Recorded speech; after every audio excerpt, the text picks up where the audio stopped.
دستان که خواهد ماند اما تو نمیمانی جنایت اسرائیل.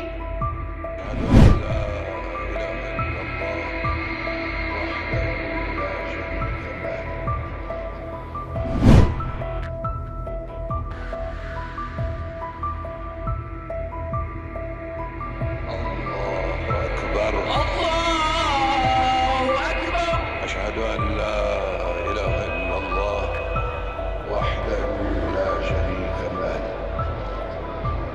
إلها واحدا أحدا صمدا سرمدا. دستان که خواهد ماند اما تو نمیمانی جنایت اسرائیل.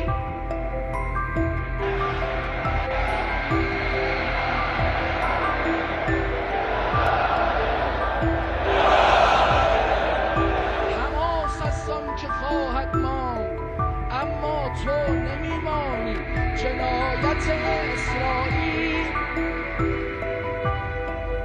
جنایت آمریکاست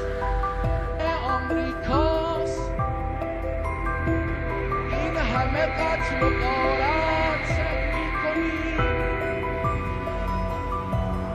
جان مردم از شرر آمریکاست.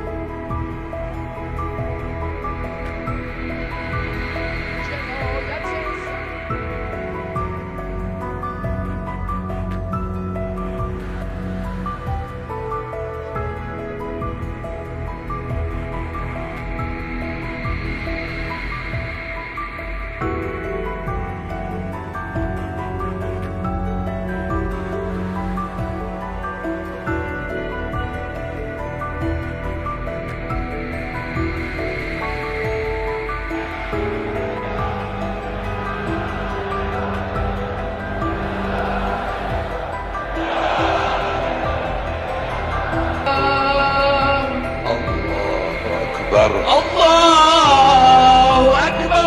أشهد أن لا إله إلا الله وحده لا شريك له ليظهره على الدين كله تفضل على محمد وآل محمد.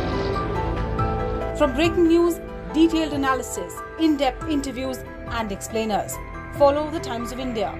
Subscribe to our YouTube channel. Don't forget to like our videos and hit the bell icon to stay updated with the latest.